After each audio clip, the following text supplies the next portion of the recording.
आवाज आ रही है मेरी? Madhav? Hello, sir. Yes, you're audible. Yes, sir. Okay, fine. चलो कंटिन्यू करते हैं। तो कहाँ से चल अपन ने छोड़ा था?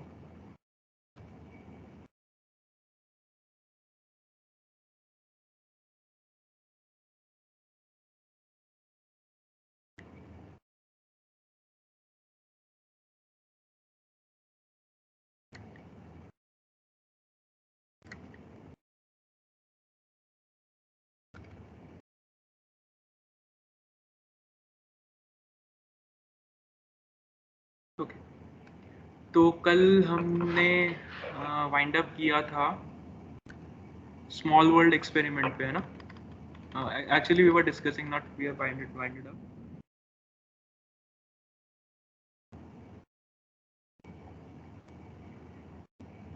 So let's continue from there.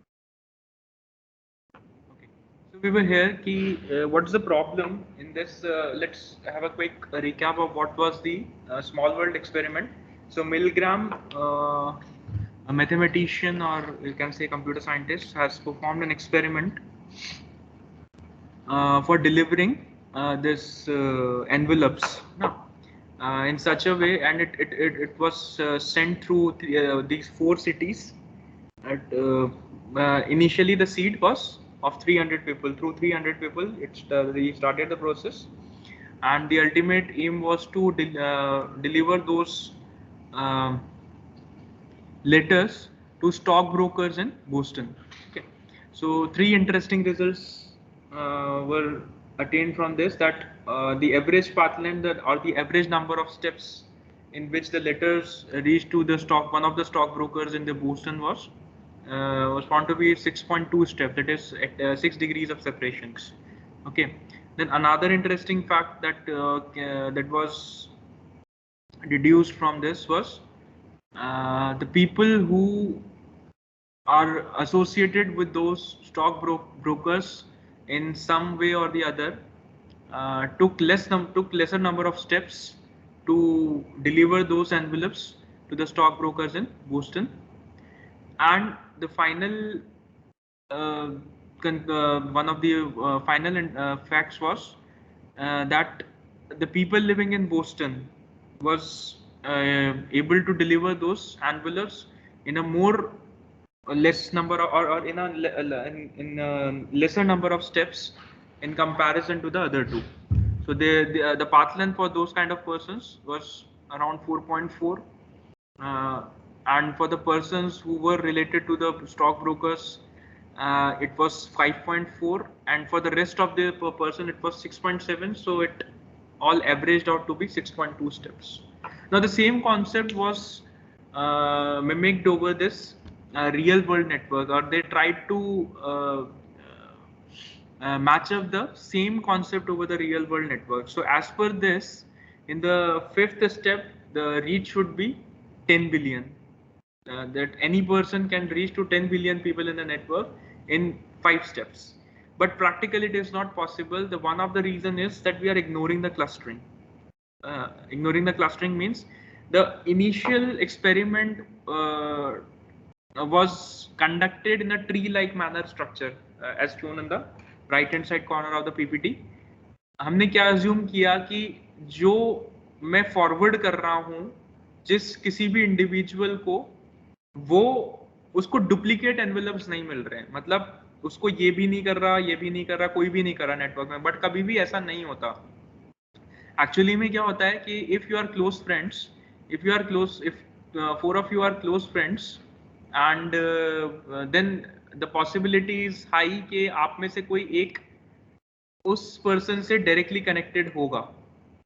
ठीक है, उस पर्सन से डायरेक्टली कनेक्टेड होगा. लेट्स से ये दोनों पर्सन्स डायरेक्टली कनेक्टेड हैं.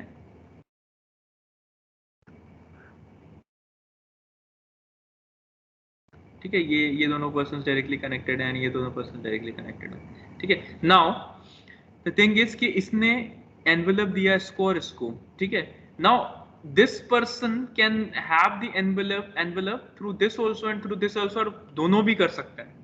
ठीक है।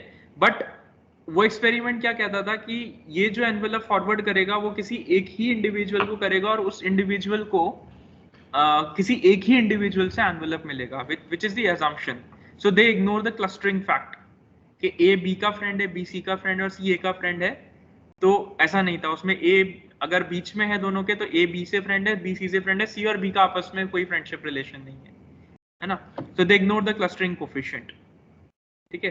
And the fact is also written highlighted over here that 92% of Facebook friendships happen through a friend of friend, ठीक है।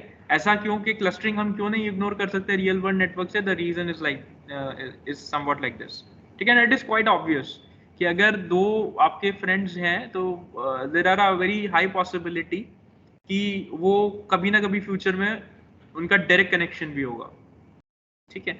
तो इसीलिए ट्रायड्स की प्रॉपर्टी बहुत इंपॉर्टेंट होती है सोशल नेटवर्क्स में। ट्रायड्स की प्रॉपर्टी इट्स वेरी इंपॉर्टेंट कि हम ये एज्यूम करते हैं कि किसी ना किसी पॉइंट ऑफ टाइम पे बी और सी कभी ना कभी आपस में डायरेक्टली कनेक्ट होंगे, ठीक है। So due to this fact, this small world experiment cannot be exactly implemented over the real world networks, ठीक है। Clustering implies edge locality. So MSN network, this is one of the example that we have been discussing from the previous lectures. That MSN network has 7 orders of magnitude larger clustering than corresponding to GNP, ठीक है।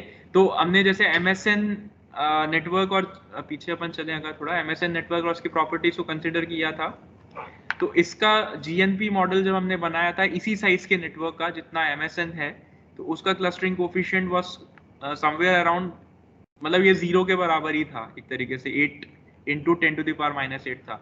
whereas for the real network it was 0.11 not 0, ठीक है। कम था लेकिन not 0, इसका तो it was almost around 0, ठीक है।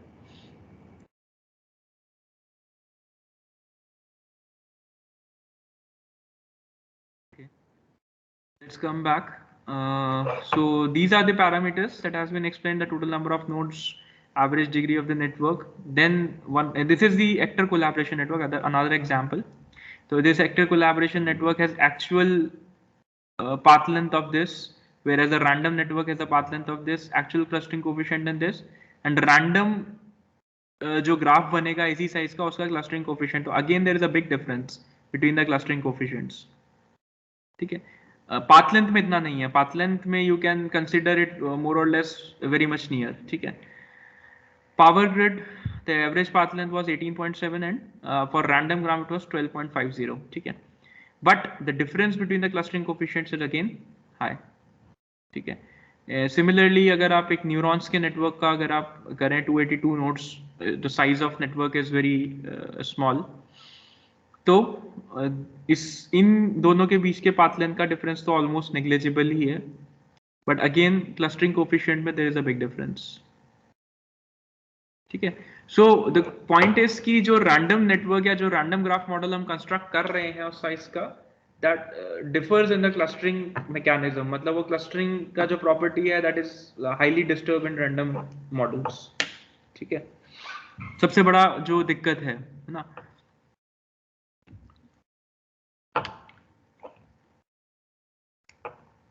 ओके, अब इसके अंदर एक चीज है कि क्या हम इस क्लस्टरिंग को एडजस्ट कर सकते हैं क्या, ठीक है। Since we are building a random graph model, तो ये हमारे हाथ में है ना कि हम क्लस्टरिंग को एडजस्ट कर सकते हैं क्या, ठीक है भाई। क्योंकि रैंडम ग्राफ मैं बना रहा हूं तो I can pick a configuration model, I can design an algorithm in a way कि वो उसका clustering coefficient almost equivalent to real world network set हो जाए, ठीक है।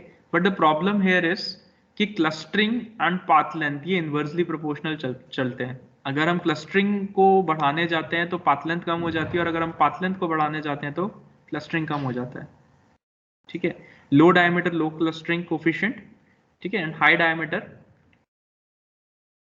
सॉरी अगर हम मैं उल्टा भूल गया, ये डायरेक्टली प्रोपोर्शनल है। अगर हम लो डायमीटर की बात करते हैं, अगर हम लो डायमीटर कब होगा, जब आपके नोट्स क्लोज होंगे आपस में, ठीक है, कम पाथ लेंथ में आप रीच कर पा रहे हो, तो उस केस में क्लस्टरिंग कोफिशिएंट भी लो हो जाता है, ठीक है। और अगर हम हाई करते हैं, क्लस्टरिंग कोफिशिएंट को हाई करने जाते हैं, तो डायमीटर भी मेरा हाई हो जाता है।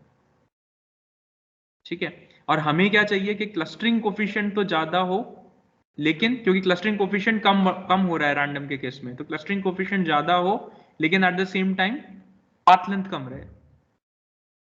ठीक है, डिजायरेबल ये है ना। मैं नहीं चाहता ना कि मेरे नेटवर्क का पाथ लेंथ बढ़े, कि भाई मैं ज्यादा, एक तो क्या बोलते हैं, मैं पाथ लेंथ क्यों ट्रैवर्स करना चाहूंगा। दूसरा ये कि मेरे जो रियल वर्ल्ड, अगर हम उससे कंपेयर करें कि रियल वर्ल्ड नेटवर्क के जो पैरामीटर्स आ रहे हैं और जो रैंडम नेटवर्क के पैरामीटर्स है, उसमें डिफरेंस यही है, path length are very much close to each other. ठीक है, बट क्लस्टरिंग कोफिशिएंट में बड़ा डिफरेंस है, तो मुझे रैंडम नेटवर्क का क्लस्टरिंग कोफिशिएंट बढ़ाना है, but at the same time path length कम रखनी है। ठीक है, that is what we want to achieve. That is what we want to achieve, कि हमारा जो रैंडम ग्राफ मॉडल हम डिफाइन करें, ठीक है, वो इस तरीके से हो।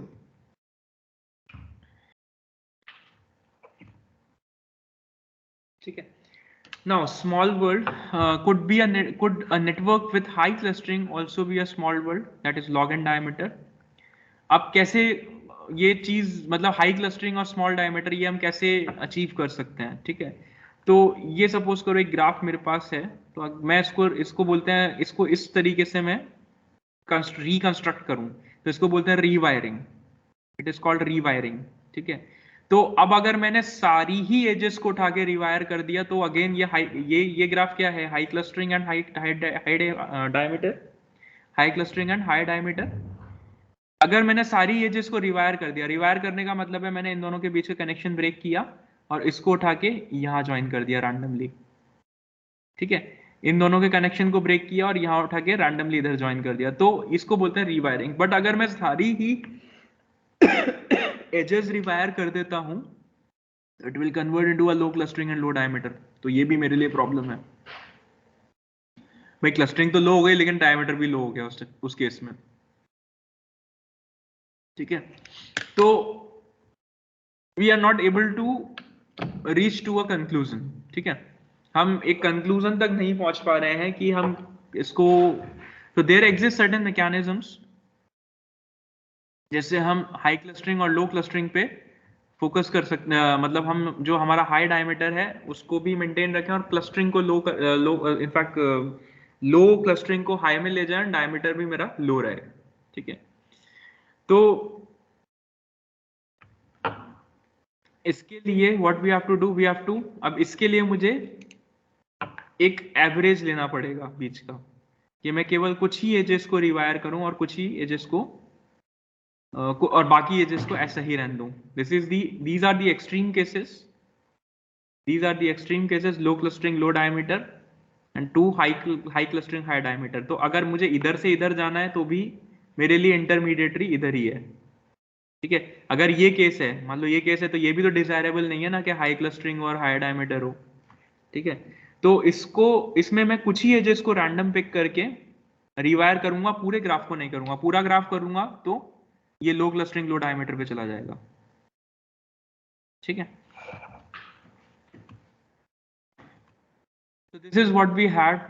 ठीक है, इसमें फिर ये वॉटस्ट्रॉगर्ड्स मॉडल इसी पे था, but we are not going to discuss this because it's, इसका फिर मैथमेटिकल और वो सब में हम नहीं डाइव इन करेंगे। So this is what we have in this initial chapter. तो इसमें अभी तक हमने क्या क्या पढ़ लिया है कि भाई पैरामीटर्स क्या है किसी ग्राफ को मेजर करने के। ठीक है, डिग्री डिस्ट्रीब्यूशन कैसे होता है, देन हमने कुछ रियल वर्ल्ड नेटवर्क्स का निकाला भी, डिग्री डिस्ट्रीब्यूशन एंड ऑल। ठीक है, एंड उसके बाद हमने हाँ हाँ क्लस्टरिंग कोफिशिएंट क्या होता है ये देखा, कनेक्टेड कंपोनेंट्स को हम कैसे मेजर करते हैं ये देखा। देन हमने जब रियल वर्ल्ड नेटवर्क्स के लिए प्रॉपर्टीज को निकाला, तो प्रॉपर्टीज की वैल्यू तो आ गई, लेकिन we are not sure that whether these values are in accordance with what we are trying to achieve. ठीक है, so for that we require some reference model, we require some reference model to compare these values। तो वो reference model क्या थे, these reference models were random graph models, GNP and GNM। so we have majorly focused on GNP, but when we come to NetworkX Python library or NetStanford, you can have implementations for both GNP and GNM। ठीक है, GNP GNM दोनों तरह के graphs आप generate कर सकते हो। तो हाँ, अब हमने रैंडम ग्राफ मॉडल जनरेट कर लिया, तो उसमें हमने ये देखा कि since it's a random process, because we are putting up edges in a random fashion between the nodes, so the distribution of the edges between the nodes is following binomial distribution. So we define the distribution of our random graph model for the degrees of the nodes as binomial distribution. Based on that, we got the clustering coefficient defined as average degree divided by the total number of nodes in the graph. ठीक है, k bar by n. Based upon that, we since it's a binomial distribution, so the path length can be upper bounded as a logarithm of n, है ना, log of n. And the connected component, so yes, there will be a connected component because average degree cannot be equivalent to 0. So there will be a connected component always in the network. Okay. The property that it follows is that as we increase the degree or as we increase the size of the graph, the degree distribution of the graph starts concentrating. That is, more number of nodes will be there which will be having degree k. Okay. So based upon that, we again ran the process for these random graphs and calculated all these values for the same magnitude of graph that we had for the real world networks like MSN and other.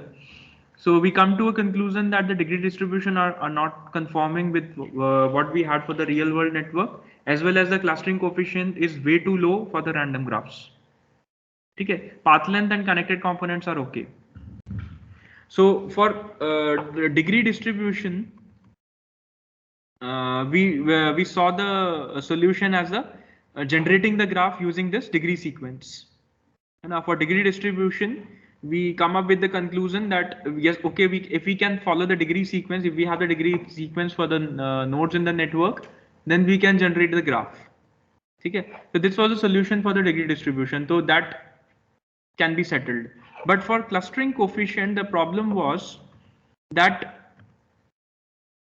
when we try to reduce the clustering coefficient or try to increase the clustering coefficient, the diameter also changes, which we do not want. So the solution for the same was that we need to rewire the network. We need to rewire the random network in a way which is a bit balanced. That is, not all the edges gets rewired, but some of the edges gets rewired, so that we can increase the clustering coefficient as well as we can at the same time keep the diameter in balance. Okay. In midst of this discussion, we have also seen a small world problem. That was a small world problem from where the problem of this clustering coefficient was identified. That why this clustering coefficient is not getting closer to the value of the real world networks in case of random graph. Okay. So this is the whole discussion that we had in the past 3 to 4 classes. Any doubt in this?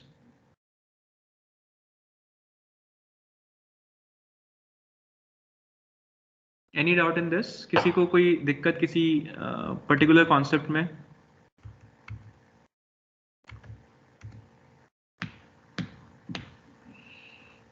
Only 29 students are there. बाकी का test चल रहा है क्या आज? अभी test थोड़ी है कोई.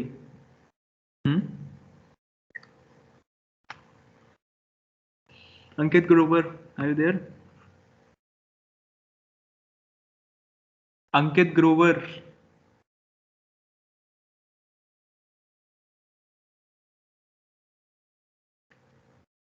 देवांग सिंह.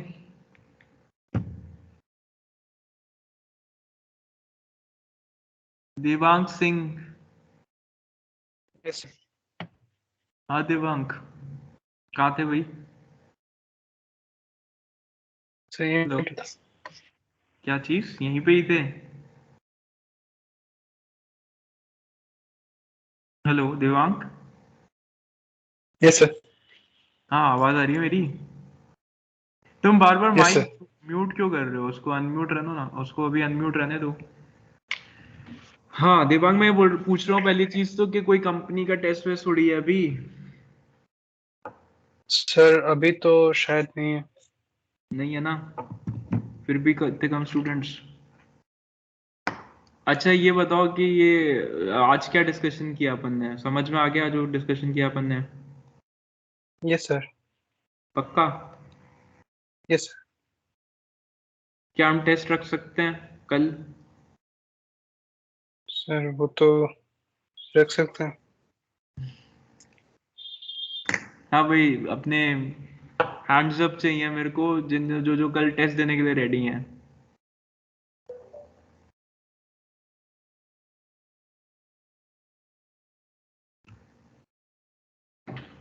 और जो जो अब हैंड्स अप चाहिए जो जो टेस्ट देने के लिए नहीं रेडी हैं.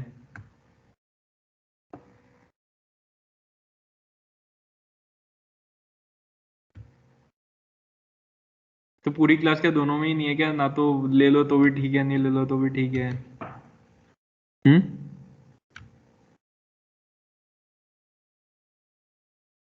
वरुण बंसल. अब वरुण किस में है कि नहीं है? सर अभी मत रखिए प्लीज टेस्ट. क्यों भाई? है सर वरुण? टेस्ट के लिए प्रिपेयर वगैरह करना पड़ेगा और वो अभी किया नहीं है ऑनेस्टली. अरे तो तुम लेक्चर ही सुन लो, मैं टेस्ट तो लेक्चर बेस ही लूंगा. मैं कुछ ऐसा थोड़ी पूछूंगा, मैं बिल्कुल स्लाइड से ही क्वेश्चन पूछूंगा. बट दिक्कत ये है ना कि हाँ आप सर लोग बट वो बीच स्लाइड मतलब नहीं सुन एक रहे आध हो. क्लासेस मेरी खुद की मिस हो गई थी सर जस्ट बिकॉज कंपनीज वगैरह डीएक्सी जो आई थी ना. तो हम्म. बीच की दो तीन क्लासेस मेरी भी मिस हो गई थी तो. अच्छा, तो अभी तो समझ में आ रहा है ना कि क्या पढ़ रहे हैं अपन. एक्चुअली देखो, आई वांट टू नो कि क्योंकि आपकी क्लास से बिल्कुल भी रिस्पांस नहीं आ रहा, तो आई एम नॉट श्योर कि even if you are getting the subject और नॉट, कि what the subject is all about. तुम लेक्चर का तो छोड़ो, मुझे पहले ये तो समझ में आया कि भाई सब्जेक्ट तो समझ में आ रहा है ना.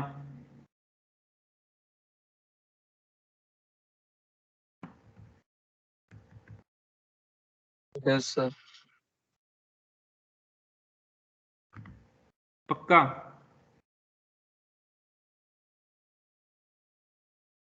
सर अच्छा जितना एक अटेंड करा उतना हाँ. काम करना, तुम लोग पार्थ को अगर कुछ प्रॉब्लम है और बोलना नहीं चाहते हो, कोई भी प्रॉब्लम है, तो तुम उसको रिटर्न में मैसेज कर दो. पार्थ आप अपना मतलब है ना क्या बोलते हैं, उसमें से नाम हटा देना उन बच्चों का. ठीक है, मेरे को केवल कमेंट्स चाहिए कि अगर कोई प्रॉब्लम आ रही है तो. ठीक है, with respect to the subject, placement related नहीं. With respect to the subject, if there is any problem in getting the subject, tough लग रहा है, इजी मतलब कुछ भी प्रॉब्लम आ रही है, कोई पर्टिकुलर कॉन्सेप्ट ही नहीं समझ में आया, तो वो लिख के मुझे बस दे दो. मुझे नाम से मतलब नहीं है, मुझे जानना नहीं है कि कौन क्या किसको क्या समझ में आया नहीं आया. But I just want to know कि सब्जेक्ट में कुछ मतलब 30-40% भी अगर आपको कैचअप हो रहा है कि क्या हमने डिस्कस किया है, तो दैट सफिशिएंट. क्योंकि वो तो मुझे पता है कि आप में से किसी ना किसी की कोई ना कोई क्लास तो मिस हुई है. ठीक है, and it will B same through out the semester. Through out the semester यही चलेगा, क्योंकि पिछली बार भी मैं सब्जेक्ट पढ़ाया है 7 सेम में, तो आई नो कि कितनी क्लासेस होती हैं. फर्स्ट सेशनल के बाद तो ये मान के चलो कि there will be hardly 5 to 10 classes. तो whatever there is, it will be till first sessional only. Sir हाँ. सर फर्स्ट सेशन में क्लासेस कम क्यों होंगी? फर्स्ट सेशनल के बाद यस सर, कम क्यों होंगी? हुई थी. अच्छा, अब वो हुई कब थी. क्यों हुई थी ये तो मुझे नहीं पता. मतलब अच्छा पता से मतलब वही प्लेसमेंट, प्री प्लेसमेंट टॉक्स और वो सब सर, पर होते थे. प्लेसमेंट तो मोस्टली अक्टूबर तक हो जाती है ना? बेटा कुछ के नहीं भी होते हैं. सर मतलब जनरल वर्क से कंपनीज को बहुत सारी अभी जनरली हो जाते हैं, बट द थिंग इज कि जब हो जाते हैं तो फिर ये है ना कि बच्चे हम सेकंड में भी अपीयर हो अच्छा सकते ऐसा. हैं. ओके सर, समझ गया, ठीक है. समझ गया ना. बिकॉज चार ऑफर्स तक आप ले सकते हो, तो even if you are getting place and getting a good opportunity, then also you appear for the company.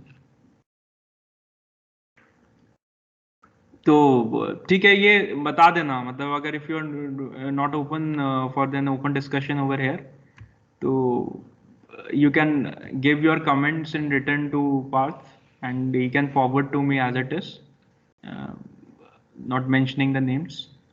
So I will be able to know, मतलब at least ये तो पता चले कि सब्जेक्ट में कुछ समझ आ रहा है कि नहीं आ रहा है। क्योंकि रेस्पॉन्स के नाम पे हाँ ना कुछ भी नहीं आता, ये समझ में आया ये नहीं आया। अब अगर तुम किसी क्लास में नहीं भी आए तो तुम पूछो ना कि भाई मेरे को ये नहीं समझ में आ रहा सर। हो सकता है पिछली क्लास में क्या बोलते हैं, मैं पिछली क्लास का भी रिपीट कर दूंगा, उसमें ऐसा थोड़ी है कि अगर कुछ रिलेटेड है पिछली क्लास का नहीं समझ में आया तो अगली क्लास में नहीं अपन उसको कर सकते। ठीक है, फाइन। तो just go through this PPT. मतलब इस फर्स्ट लेक्चर को आप ढंग से पढ़ लेना। इनफैक्ट फर्स्ट नहीं है हमारा, आपका लेक्चर वाइज पीपीटी अगर देखी जाए तो ये शायद 5 to 8 है, तो इससे पहले 2 निकल चुकी हैं, ये तीसरी पीपीटी है। ठीक है, तो ये अपना कंप्लीट हो गया, मैं यही वाइंड अप कर रहा हूँ आज। From the next class onward we will be starting with this strong and weak types क्या होते हैं। ठीक है, this is again the concept of clustering only, clustering and assortativity, triad closures बनते हैं एंड सो ऑन। तो ये हम कल नेक्स्ट क्लास जो भी आएगी हमारी उसमें डिस्कस करेंगे and then we will jump to centrality analysis. ठीक है, सेंट्रलिटी में थोड़ा टाइम लगेगा क्योंकि वो थोड़ा लंबा टॉपिक है और इंटरेस्टिंग भी है टॉपिक।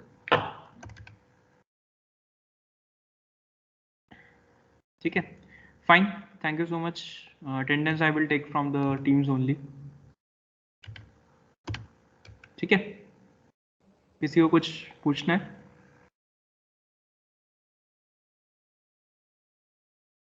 Fine, thank you.